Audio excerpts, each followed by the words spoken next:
វីដេអូមួយនេះគឺជាការវិភាគបែប what if សុទ្ធសាធនៅក្នុងគោលបំណងចែករំលែកចំណេះដឹងផ្នែកបច្ចេកវិទ្យាយោធាតែប៉ុណ្ណោះសូមបងប្អូនកុំយកទៅពាក់ព័ន្ធជាមួយនឹងបញ្ហានយោបាយហើយសូមទស្សនាទៅដោយការត្រិះរិះពិចារណាតាមបែបវិទ្យាសាស្ត្រនិងជជែកគ្នាដោយការស្ថាបនាបច្ចុប្បន្នកម្ពុជាមានរោងចក្រដំឡើងរថយន្តធំៗលំដាប់ថ្នាក់អន្តរជាតិឃើញបែបនេះក៏មានបងប្អូនយើងមួយចំនួនចាប់ផ្ដើមសួរថាបើចេះដំឡើងឡានហើយថ្ងៃណាមួយយើងអាចផលិតយន្តហោះចម្បាំងដោយខ្លួនឯងបានទេខ្ញុំសូមឆ្លើយកាត់ខ្លីៗនិងត្រង់ៗតែម្ដងបើគិតចង់ផលិតយន្តហោះចម្បាំងកម្រិតខ្ពស់ 100% ដែលស្នាដៃខ្លួនឯងនៅក្នុងពេលខាងមុខវាគឺជារឿងដែលមិនអាចទៅរួចនោះទេការលោតផ្លោះពីការដំឡើងឡានទៅផលិតយន្តហោះចម្បាំងវាគឺមិនមែនជារឿងដែលងាយស្រួលដូចជាការគិតឡើយហើយថ្ងៃនេះយើងនឹងវែកញែករកការពិតពីឧបសគ្គធំៗរួចយើងនឹងទៅមើលផ្លូវមួយទៀតដែលសមហេតុផលជាងនិងអាចទៅរួចបើកម្ពុជាចង់ឈានជើងចូលវិស័យការពារជាតិបែបទំនើបវីដេអូមួយនេះឧបត្ថម្ភដោយក្រុមហ៊ុន Neptune Pool and Landscape Neptune គឺជាអ្នកជំនាញឈានមុខគេនៅក្នុងឧស្សាហកម្មអាងហែលទឹកនៅកម្ពុជាលើពីការសាងសង់ Neptune ក៏បានផ្ដល់នូវដំណោះស្រាយដ៏ល្អឥតខ្ចោះសម្រាប់ការរចនាអាងហែលទឹកបន្ទប់ Spa Steam និង Sauna ទាំងកម្រិតគ្រួសារនិងលក្ខណៈអាជីវកម្មក្រុមការយកចិត្តទុកដាក់ពីក្រុមអ្នកបច្ចេកទេសដែលមានបទពិសោធន៍រាល់ការដំឡើងគ្រឿងបរិក្ខារនិងសម្ភារៈបច្ចេកទេសសុទ្ធតែមានគុណភាពខ្ពស់រួមជាមួយនឹងការធានាត្រឹមត្រូវដែលជាទំនុកចិត្តយូរអង្វែងសម្រាប់លោកអ្នកសម្រាប់ព័ត៌មានបន្ថែមបងប្អូនអាចតាក់ទងទៅកាន់ Neptune Pool and Landscape តាមរយៈទំព័រ Facebook Telegram ឬក៏គេហទំព័រផ្លូវការដែលមានដំណើរភ្ជាប់នៅក្នុង description ខាងក្រោមយើងត្រូវមកមើលការពិតការផលិតយន្តហោះចម្បាំងគឺមិនមែនគ្រាន់តែជាការយកដែកមកផ្សារជាប់គ្នានោះទេវាមានកត្តាធំៗចំនួន2ដែលរារាំងទី1គឺបច្ចេកវិទ្យាលោហៈធាតុនិងម៉ាស៊ីន Metallurgy and Engine Barrier បេះដូងរបស់យន្តហោះចម្បាំងគឺជាម៉ាស៊ីន Jet Engine ស្លាបចក្រខាងក្នុងម៉ាស៊ីន Turbine Blade ត្រូវទប់ទល់ជាមួយនឹងកម្ដៅរាប់ពាន់អង្សាសេដែលសីតុណ្ហភាពនេះវាខ្ពស់ជាងចំណុចរលាយរបស់ដែកទៅទៀតដើម្បីធ្វើវាបានគេត្រូវការបច្ចេកវិទ្យាស្លលោហៈធាតុពិសេស Single Crystal Superalloy សូម្បីតែមហាអំណាចខ្លះក៏នៅតែទិញម៉ាស៊ីនពីអាមេរិកឬក៏រុស្ស៊ីដែរកម្ពុជាបច្ចុប្បន្នមិនទាន់មានឧស្សាហកម្មស្លដែកកម្រិតអវកាស Aerospace Grade បែបនេះនៅឡើយនោះទេចំណុចទី2គឺជាទំហំសេដ្ឋកិច្ចនិងខ្សែច្រវាក់ផ្គត់ផ្គង់គឺ Budget and Supply Chainការស្រាវជ្រាវយន្តហោះចម្បាំងមួយ model គឺត្រូវការចំណាយលុយរាប់សិបពាន់លានដុល្លារយន្តហោះមួយគ្រឿងវាមានគ្រឿងបន្លាស់រាប់សែនដែលត្រូវការរោងចក្ររាប់ពាន់ផ្គត់ផ្គង់វាហួសពីសមត្ថភាពនៃសេដ្ឋកិច្ចកម្ពុជាយើងបច្ចុប្បន្នអញ្ចឹងចុះបើកម្ពុជាចង់ពង្រឹងសមត្ថភាពយោធាផ្នែកអាកាសពិតមែនតើយើងត្រូវតែដើរផ្លូវមួយណាផ្លូវដែលឆ្លាតវៃនិងអាចទៅរួចគឺមិនមែនជាការផលិតយន្តហោះចម្បាំងធុនធ្ងន់នោះទេតែវាគឺជាការផ្ដោតទៅលើយុទ្ធសាស្ត្រពីរយ៉ាងយុទ្ធសាស្ត្រទី1គឺជាការដំឡើងតាមអាជ្ញាប័ណ្ណស្រដៀងនឹងការដំឡើងរថយន្តដែរយើងមិនចាំបាច់ផលិតពីសូន្យទេនៅក្នុងរយៈពេល10ទៅ20ឆ្នាំខាងមុខកម្ពុជាអាចឈានទៅដល់ការទិញសិទ្ធិ license ពីប្រទេសជាមិត្តដើម្បីយកមកដំឡើងយន្តហោះប្រភេទវឹកហាត់កម្រិតស្រាលគឺ light attack or trainer aircraft នៅក្នុងស្រុកបានយើងនាំចូលម៉ាស៊ីននិងរ៉ាដាហើយប្រើប្រាស់កម្លាំងពលកម្មវិស្វករនៅក្នុងស្រុកដើម្បីដំឡើងតួខ្លួននេះគឺជាជំហានចាប់ផ្ដើមដ៏រឹងមាំយុទ្ធសាស្ត្រទី2ដែលក្តៅគគុកគឺបច្ចេកវិទ្យា drone UAVs and loitering munition សង្គ្រាមទំនើបបច្ចុប្បន្នយន្តហោះចម្បាំងតម្លៃរាប់សិបលានដុល្លារគឺអាចត្រូវបំផ្លាញដោយដ្រូនតម្លៃត្រឹមតែប៉ុន្មានពាន់ដុល្លារនេះហើយគឺជាផ្លូវកាត់កម្ពុជាអាចបង្វែរថវិកានិងធនធានមនុស្សមកអភិវឌ្ឍរោងចក្រផលិតដ្រូនយោធាវិញការផលិតដ្រូនត្រូវការសម្ភារៈស្រាលៗដូចជា carbon fiber ប្រព័ន្ធ GPS និងការសរសេរកូដ software ដែលយើងងាយស្រួលនឹងបណ្ដុះបណ្ដាលធនធានមនុស្សជាងការផលិតយន្តហោះ jet ការមានកងទ័ពដ្រូនដ៏រឹងមាំគឺជារបាំងការពារដែនអាកាសដ៏មានប្រសិទ្ធភាពនិងចំណាយតិចតួចបំផុតសម្រាប់ប្រទេសដែលកំពុងអភិវឌ្ឍដូចជាកម្ពុជាជាជាងចង់ធ្វើម្ចាស់យន្តហោះទាំងមូលរោងចក្រនៅកម្ពុជាអាចចាប់ផ្ដើមផលិតគ្រឿងបន្លាស់តូចៗដូចជា Tier 3 components ប្រព័ន្ធខ្សែភ្លើងនៅក្នុងយន្តហោះឬក៏កៅអីអ្នកដំណើរដើម្បីនាំចេញទៅក្រុមហ៊ុនយក្សដូចជា Boeing ឬក៏ Airbus ការធ្វើបែបនេះយើងបានទាំងចំណូលបានទាំងបច្ចេកវិទ្យានិងមិនប្រថុយប្រថានសរុបមកការចង់ផលិតយន្តហោះចម្បាំងបំបាំងកាយ 100% ដែលខ្លួនឯងវាគ្រាន់តែជារឿងស្រមើស្រមៃប៉ុណ្ណោះនៅក្នុងពេលនេះក៏ប៉ុន្តែការដំឡើងយន្តហោះធុនស្រាលតាមអាជ្ញាប័ណ្ណឬក៏ការផលិតដ្រូនយោធាទំនើបវាគឺជាអនាគតដែលកម្ពុជាអាចធ្វើបានបើយើងពង្រឹងការអប់រំផ្នែកវិស្វកម្មនិងបច្ចេកវិទ្យា STEM ឲ្យបានខ្លាំងក្លាចុះបងប្អូនវិញតើបងប្អូនយល់យ៉ាងណាដែរបើថ្ងៃណាមួយកម្ពុជាពិតជាមានសមត្ថភាពតើយើងគួរតែផ្ដោតទៅលើការដំឡើងយន្តហោះធុនស្រាលឬផ្ដោតទៅលើការអភិវឌ្ឍដ្រូនយោធាទំនើបដូចជា Kamikaze drone ឡើងវិញទោះបីជាថ្ងៃនេះផ្អែកទៅលើទិន្នន័យជាក់ស្ដែងនិងកម្រិតឧស្សាហកម្មបច្ចុប្បន្នយើងមិនទាន់អាចផលិតយន្តហោះចម្បាំងបានក៏ដោយក៏វាមិនមែនមានន័យថាយើងត្រូវបោះបង់ចោលទឹកដីស្រមៃនោះទេការគិតបែបអ្នកវិភាគនិងការហ៊ានទទួលស្គាល់ការពិត គឺមិនមែនដើម្បីសម្លាប់ក្តីសង្ឃឹមទេតែវាគឺជាការកំណត់ទីតាំងខ្លួនឯងឲ្យបានច្បាស់ដើម្បីដើរទៅរកផ្លូវរឹងមាំជាងមុនជំនួសឲ្យការបន្ទោសថាយើងមិនអាចធ្វើបានទេយើងត្រូវតែចាប់ផ្ដើមផ្លាស់ប្ដូរផ្នត់គំនិតហើយសួរខ្លួនឯងវិញថាតើយើងត្រូវរៀបចំយុទ្ធសាស្ត្របែបណាតើយើងត្រូវអភិវឌ្ឍធនធានមនុស្សនិងបច្ចេកវិទ្យាប៉ុន្មានទសវត្សរ៍ទៀតទើបយើងអាចឈានទៅដល់ចំណុចមួយនោះសូមកុំភ្លេចថាប្រវត្តិសាស្ត្របានបង្ហាញរួចមកហើយរាល់របបគំហើញនិងនវានុវត្តន៍ដ៏អស្ចារ្យបំផុតនៅលើលោកសុទ្ធតែផ្ដើមចេញពីក្តីស្រមៃរបស់មនុស្សទូទៅដែលគិតថាឈួតលីលាហើយនឹងសើចចំអកឧទាហរណ៍ដូចជាបងប្អូនត្រកូល Rice នៅពេលដែលពួកគេព្យាយាមបង្កើតយន្តហោះហើរលើកដំបូងអ្នកប្រាជ្ញនិងមនុស្សនាសម័យនោះក៏បានសើចចំអកថាមនុស្សមិនមានស្លាប់ទេការដែលព្យាយាមហោះហើរនៅលើអាកាសវាគឺជារឿងប្រឆាំងនឹងច្បាប់ធម្មជាតិនិងជារឿងដែលខ្ជះខ្ជាយពេលក៏ប៉ុន្តែពួកគេមិនខ្វល់ពួកគេនៅតែបន្តសាកល្បងរហូតដល់ធ្វើបានឲ្យពិភពលោកផ្លាស់ប្ដូររបៀបធ្វើដំណើរជារៀងរហូតមួយទៀតគឺ Elon Musk ជាមួយនឹងស្ថាប័ន SpaceX កាលពីជាង10ឆ្នាំមុននៅពេលដែលគាត់ប្រកាសថាចង់ផលិតរ៉ុកែតអវកាសដែលអាចចុះចតមកវិញបានគឺ reusable rocket ដើម្បីកាត់បន្ថយចំណាយអ្នកជំនាញអវកាសធំៗជាច្រើនក៏បាននាំគ្នាសើចចំអកវាគឺជារឿងរវើរវាយនិងជាការដុតលុយចោលថ្ងៃនេះ SpaceX គឺជាក្រុមហ៊ុនដែលកាន់កាប់បច្ចេកវិទ្យាអវកាសឈានមុខគេ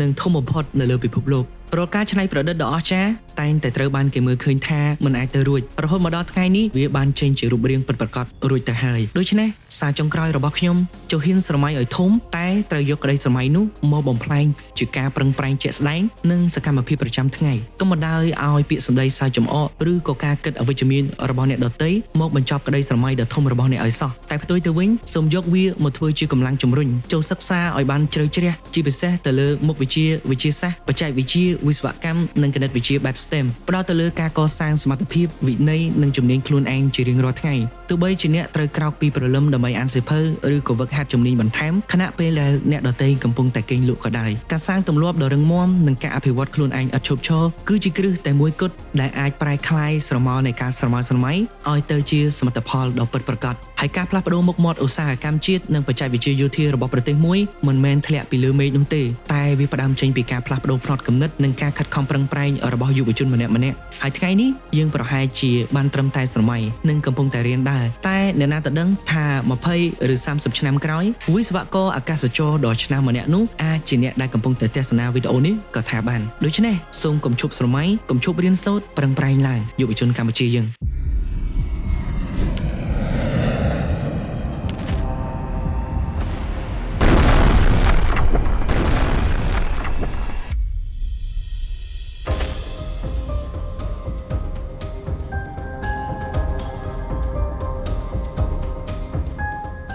កាលពីខែតុលាឆ្នាំ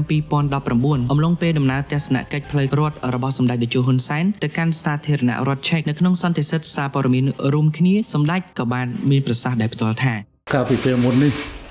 កម្ពុជាបានទិញយន្តហោះស៊ើបការ L39 ចំនួន6គ្រឿងទៅកម្ពុជារួចហើយឥឡូវនេះព្រឹកមិញនេះខ្ញុំក៏បានស្នើសុំពិភាក្សាអំពីលទ្ធភាពដែលកម្ពុជាអាចទិញនៅយន្តហោះស៊ើបការ L39 ប្រភេទថ្មី3ទៅ4គ្រឿងបន្ថែមទៀតហើយយើងនឹងបន្តការពិភាក្សាអំពីបញ្ហានេះរួមទាំងអាវុធមួយចំនួនដែលកម្ពុជាកំពុងនាំចូលនិងអាចបន្ថែមនៅអាវុធធុនស្រាលមួយចំនួនផ្សេងទៀតនៅក្នុងវិស័យទំនាក់ទំនងសន្តិសុខនិងការពិជាតិរបស់យើងធ្លាប់ស្រមៃទេថាថ្ងៃណាមួយផ្ទៃមេឃរបស់ប្រទេសកម្ពុជាយើងនឹងត្រូវបានការពារដោយយន្តហោះចម្បាំងទំនើប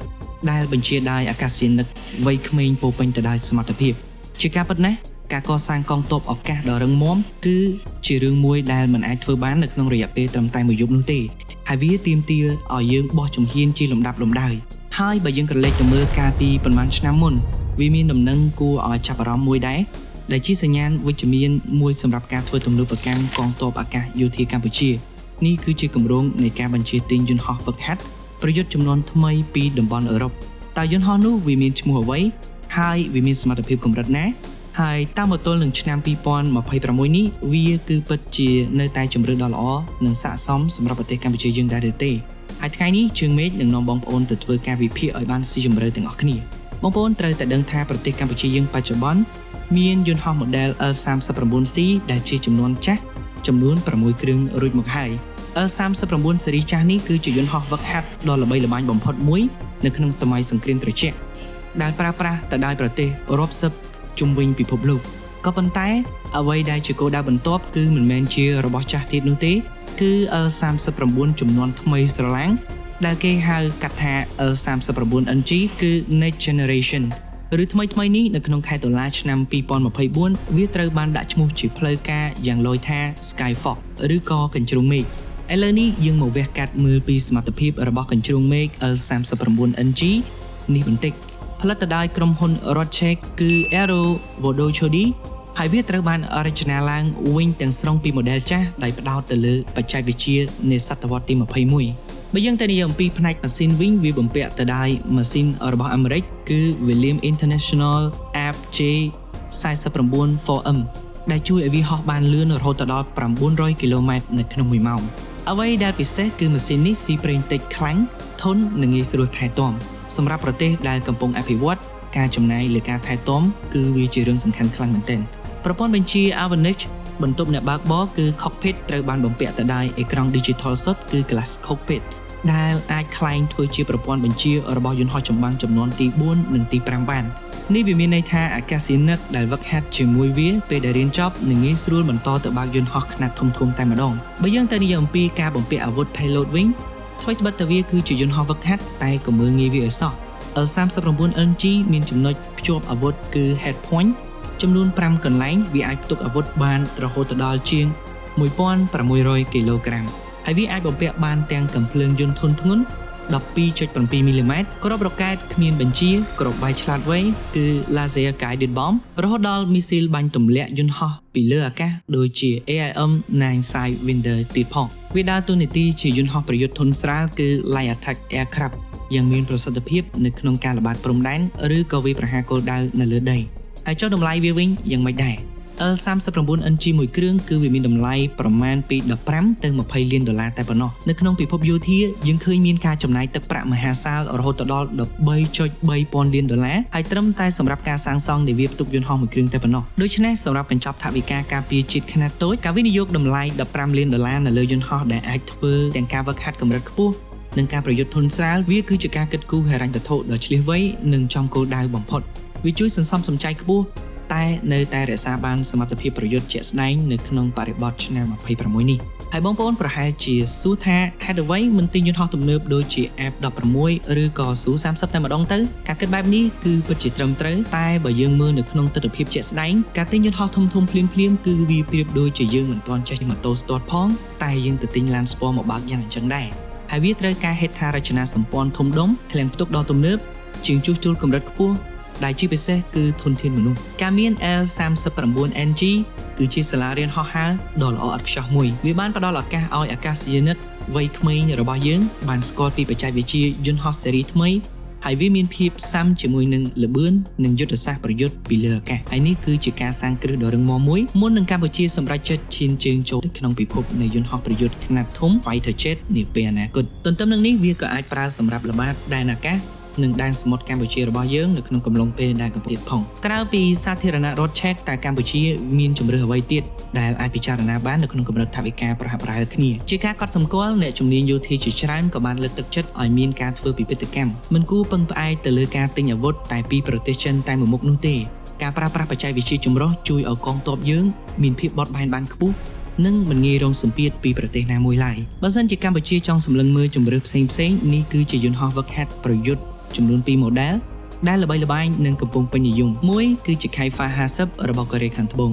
នេះគឺជាជម្រើសដ៏ក្តៅគគុកមួយនៅអាស៊ីអាគ្នេយ៍ដូចជានៅហ្វីលីពីន ថៃនិងម៉ាឡេស៊ីវាមានល្បឿនលឿនជាងសំឡេង Supersonic និងបំពាក់ទៅដោយរ៉ាដាទំនើបដែលអាចប្រកួតប្រជែងជាមួយនឹងយន្តហោះខ្នាតធំបានពីរគឺ Leonardo M346 របស់អ៊ីតាលីនេះគឺជាយន្តហោះវឹកហាត់កម្រិតកំពូលរបស់អឺរ៉ុបហើយវាត្រូវបានគេហៅថាជាស្ដេចនៃការវឹកហាត់ដែនអាកាសដែលប្រើប្រាស់ដោយប្រទេសធំដើម្បីបង្ហាត់អ្នកបើកបរចំនួនទី5ដូចជា F35 ជាដើម